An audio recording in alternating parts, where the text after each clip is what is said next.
Hello everyone. देखिए, घटना चक्र की जो सीरीज चल रही है उसमें आज ये सेकंड पार्ट है। एक वीडियो में पहले बना चुकी हूँ, उसको आप लोग जाके देख लीजिए चैनल पे। उसके बाद आज ये सेकंड पार्ट है। यूपीपीएससी के लिए घटना चक्र दृष्टि वाली जो मैगजीन है, हाईली रिकमेंडेड मैगजीन है ये तो। और इसको मैं करा रही हूँ अपने इस चैनल पर, कंप्लीट कराऊँगी इस मैगजीन को। तो आइए बिना किसी देरी की शुरुआत करते हैं। सबसे पहले जो हमको न्यूज़ दिख रही है वो दिख रही है आयुष्मान भारत PMJAY, यानी कि आयुष्मान भारत प्रधानमंत्री जन औषधि योजना। तो इस योजना को 23 सितंबर 2018, डेट याद करना इतना इम्पोर्टेंट नहीं है, 2018 को किया गया था PM नरेंद्र मोदी द्वारा रांची झारखंड में प्रधानमंत्री जन आरोग्य योजना का शुभारंभ। ओके, यह विश्व में सबसे बड़ी पूर्णतः सरकार द्वारा वित्त पोषित स्वास्थ्य बीमा योजना है।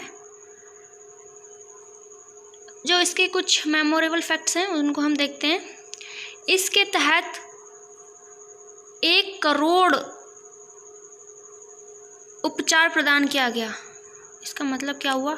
21 मई 2020 तक आयुष्मान भारत प्रधानमंत्री जन आरोग्य योजना के तहत 1 करोड़ उपचार प्रदान किया गया। इसका मतलब ये हो सकता है 1 करोड़ लोगों को उपचार प्रदान किया गया। ओके, तो आगे बढ़ते हैं। स्वास्थ्य मंत्री आपको पता ही है कौन है हमारे यहाँ के, डॉक्टर हर्षवर्धन। आगे बढ़ते हैं। ये जो इम्पोर्टेंट होगा हम सिर्फ उसी को कवर करेंगे, उससे ज़्यादा कुछ भी और कवर नहीं करेंगे हम, क्योंकि इसमें तो बहुत सारा मटेरियल है, आप देख सकते हो। हमको सिर्फ वही पढ़ना है जो हमारे लिए इम्पोर्टेंट है। उसके बाद हम चलते हैं प्रधानमंत्री मत्स्य संपदा योजना।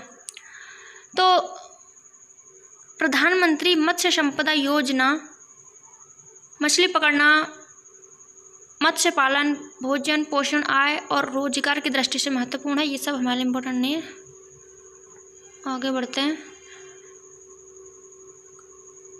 प्रधानमंत्री मत्स्य संपदा योजना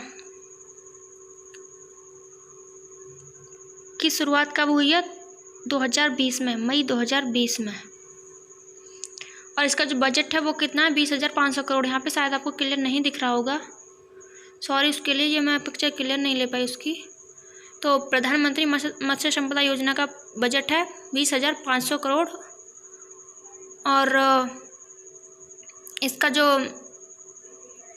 ये नीली क्रांति, मत्स्य पालन से संबंधित नीली क्रांति बोलते हैं उसको, वो आपको पता ही होगा, ठीक है। इसकी जो कार्यावधि है वो 5 वर्षीय है, 2020-21 से लेकर 2024-25 तक है। और इस योजना के 2 प्रमुख घटक होंगे। कौन कौन से? केंद्रीय क्षेत्र की योजना, केंद्रीय प्रायोजित योजना। ओके, ये ज़्यादा इम्पोर्टेंट नहीं है। आगे बढ़ते हैं।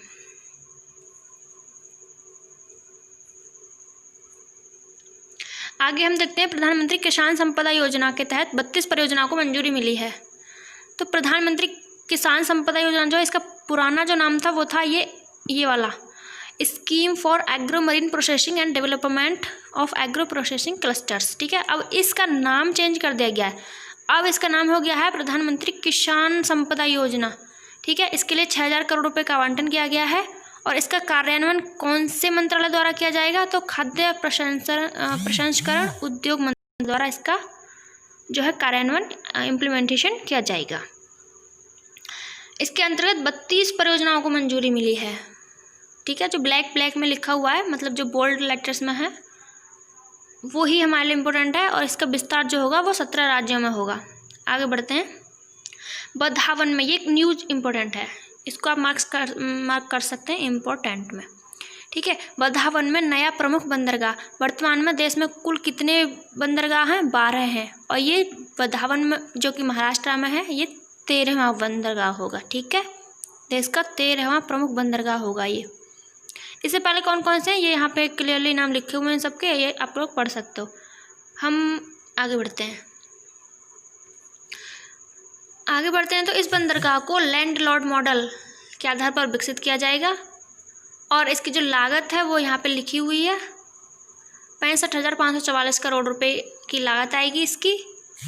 और इस बंदरगाह के विकास के लिए विशेष प्रयोजन वाहन, स्पेशल पर्पज व्हीकल का गठन किया जाएगा, जिसमें JL नेहरू पत्तन न्यास JNPT का सबसे बड़ा साझेदार होगा।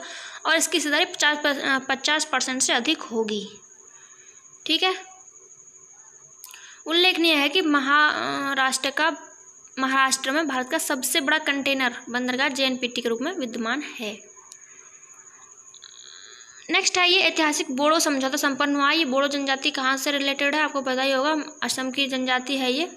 तो असम राज्य के जनजातीय समुदाय में बोडो सबसे बड़ा जनजातीय समुदाय है और असम की कुल जनसंख्या में बोडो जनजाति का प्रतिशत 5 से 6% है। ठीक है, और ये भारतीय संविधान की 6ठी अनुसूची 6th शेड्यूल में असम का जो शेड्यूल एरिया है वो आता है। 6ठी अनुसूची में कौन कौन से राज्य आते हैं वैसे? असम, मेघालय, त्रिपुरा और मिजोरम। ठीक है, और अब इसमें हम देखते हैं हमारे लिए क्या इम्पोर्टेंट है। इसके जो मेमोरल फैक्ट हैं वो हैं केंद्रीय गृह मंत्री अमित शाह की अध्यक्षता में केंद्र सरकार, असम सरकार व बोडो प्रतिनिधियों के मध्य नई दिल्ली में तीसरा और स्थायी यानी कि परमानेंट बोडो समझौता संपन्न हुआ है। इसके पहले 1993 में और 2003 में 2 बोडो समझौते और हो चुके थे, अब ये तीसरा हुआ है, ये स्थायी है। ठीक है, वो पहले वाले जो अस्थायी थे। इसमें क्या हुआ कि 1500 जो सशस्त्र बोडो उग्रवादी हैं वो अपने शस्त्र त्याग देंगे, मुख्य धारा में लौट के वापस आ जाएंगे।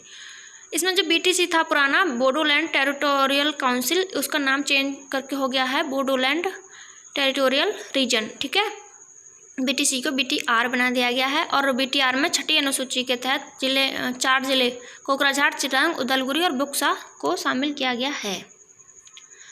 अब हम बात करते हैं इसकी आंध्र प्रदेश की 3 राजधानियाँ। आंध्र प्रदेश की 3 राजधानियाँ। आंध्र प्रदेश के CM कौन है? YS जगनमोहन रेड्डी। ठीक है, और इन्होंने एक प्रस्ताव पास कर लिया है कि इनके यहाँ जो राजधानी होंगी इनके स्टेट की वो होंगी 3, एक होगी विशाखापत्तनम, अमरावती और कुर्नूल। अब हमको ये याद रखना है कि कौन सी विधायी राजधानी है, कौन सी न्यायिक है, कौन सी कार्यकारी है। तो उसके लिए मैंने जो जिस तरीके से याद रखा है कि जो न्यायिक राजधानी है वो है कुर्नूल। ठीक है, नए आ रहा है इसमें कुर्नूल न्याय ऐसे करके मैंने याद रखा हुआ है। बाकी जो सबसे बड़ा है उसमें कार्यकारी शब्द सबसे बड़ा है, विशाखापत्तनम भी शब्द सबसे बड़ा है। तो ये इस तरह से मैंने मैच कर लिया है, कुर्नूल न्याय और बाकी बच्चा विधायी राजधानी अमरावती है। ठीक है, आप भी अपने तरीके से इसको याद रख सकते हैं। और उसके अलावा यहाँ कुछ और नहीं है जानने के लिए। ये देखो यहाँ पे क्लियरली लिखा हुआ है, विशाखापत्तनम को कार्यकारी राजधानी, अमरावती को विधायी और कुर्नूल को न्यायिक यानी कि जुडिशियल कैपिटल बनाया जाएगा। आगे बढ़ते हैं। भारतीय पोषण कृषि कोष SDG 2 zero hunger, SDG 3 good health and wellbeing और SDG 6 यानी कि शुद्ध जल और स्वच्छता, क्लीन वाटर एंड सैनिटेशन। ये SDG गोल हैं, आपको पता ही होगा। UN के 17 SDG गोल हैं 1 से लेकर 17 तक, और उनमें से ये जो भारतीय पोषण कृषि कोष है वो किस से रिलेटेड है? 2 से, 3 से और 6 से। आपको सबसे पहले तो आपको 17 के 17 SDG गोल याद कर लेने हैं, क्योंकि मैचिंग करने के लिए वो आ सकते हैं एग्जाम में, या फिर कोई भी सिंगल भी आ सकता है। ठीक है, 1 से लेकर 17 तक आपको SDG गोल पता होने चाहिए। अब हम बात करते हैं आगे भारतीय पोषण कृषि कोष की। तो इसको नई दिल्ली में केंद्रीय महिला एवं बाल विकास मंत्रालय द्वारा bill and Melinda Gates foundation के साथ मिलकर भारतीय पोषण कृषि कोष की घोषणा की गई है। इसके 2 घटक हैं, कौन कौन से? खाद्य एटलस का विकास और साथ ही में पोषण अभियान हेतु जन आंदोलन के लिए आशाजनक कार्य। ठीक है, इसमें होगा क्या? इसमें बेहतर पोषण संबंधी परिणामों हेतु देश के 127 कृषि जलवायु क्षेत्रों में विविध फसलों के भंडार के रूप में कार्य करना है। ओके, 127 फसलों का भंडार करना है, ऐसा आप समझ लीजिए।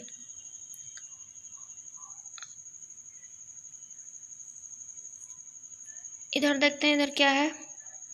राज्यसभा का 250वां सत्र रिसेंटली संपन्न हुआ था। ओके, भारतीय संसद के उच्च सदन राज्यसभा की पहली बैठक 13 मई 1952 को हुई थी, पहली बैठक, और 249वें सत्र के अंत तक इसकी कुल 5466 बैठकें हो चुकी थी। पिछले 67 वर्षों के दौरान राज्यसभा द्वारा 108 संविधान संशोधक विधेयकों सहित कुल 3817 विधेयकों को पारित किया गया है। ये 250वां सत्र इसका भी फिलहाल हुआ है। आगे बढ़ते हैं हम। ये हनी व ट्रैप नेशनल लिबरेशन, ये कोई ज़्यादा इंपॉर्टेंट नहीं है, अगर आपको लगता है तो आप इसको पढ़ सकते हैं। मैंने वीडियो को पॉज करके आप इसको पढ़ सकते हैं। अब हम देखते हैं ये सिस्योरी नदी पुल, ये इम्पोर्टेंट है। सिस्योरी नदी पुल 15 नवंबर 2019 को रक्षा मंत्री राजनाथ सिंह ने अरुणाचल प्रदेश की लोअर दिबांग घाटी में सिस्योरी नदी पुल का उद्घाटन किया। इस पुल का निर्माण सीमा सड़क संगठन की ब्रह्मांक परियोजना के तहत किया गया है। ज्ञातव्य है कि BRO यानी कि border road organisation Arunachal Pradesh में 4 परियोजनाओं वर्तक, अरुणांक, उदयक और ब्रह्मांक का संचालन कर रहा है। आपके एग्जाम्स में ये सब पूछे जा सकते हैं कि ये बताइए कि वर्तक, अरुणांक, उदयक या ब्रह्मांक ये किससे रिलेटेड हैं। ठीक है, तो आपको क्या बताना है, ये बॉर्डर रोड ऑर्गेनाइजेशन से। और ये बॉर्डर रोड ऑर्गेनाइजेशन जो है ये कौन सी मिनिस्ट्री के अंतर्गत आता है, तो ये आता है डिफेंस मिनिस्ट्री के अंतर्गत। ठीक है, आगे बढ़ते हैं। अच्छा, ये नदी जो है कहाँ पे है, ये सिस्योरी नदी, तो ये अरुणाचल प्रदेश में है। ठीक है, 200 मीटर पुल की लंबाई होगी और ये किस किस को जोड़ेगी, तो जोनाई पासी घाट से लेकर रोआना घाट रोइंग रोड। ओके, अरुणाचल में जोनाई पासी घाट से राना घाट रोइंग तक ये पुल बनाया गया है। दिबांग घाटी को सियांग से जोड़ेगा। ठीक है, रोड ये वाले हैं ऊपर वाले जो बताए हैं, जोनाई पासी घाट से राना घाट रोइंग तक, और ये दिबांग घाटी को सियांग से जोड़ेगा। ओके, आगे बढ़ते हैं।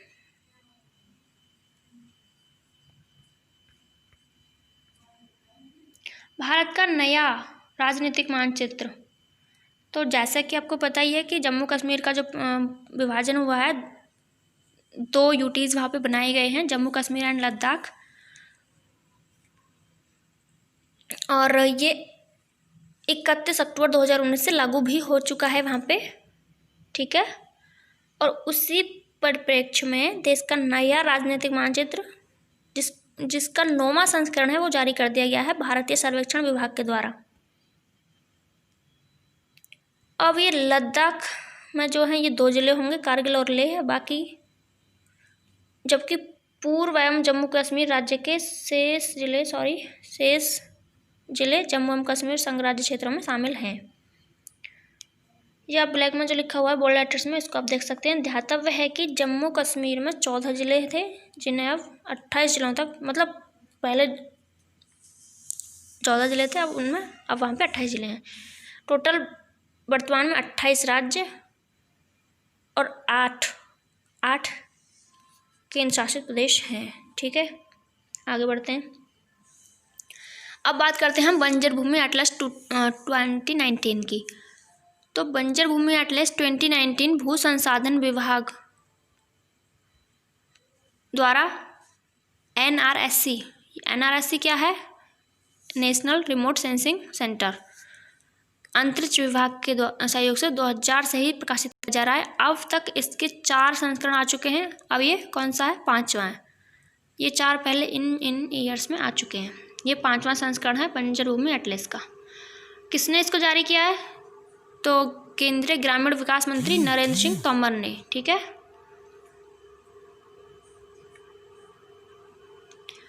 तो आज की वीडियो में बस इतना ही। इससे आगे का पार्ट लेकर मैं जल्दी हाजिर होंगी।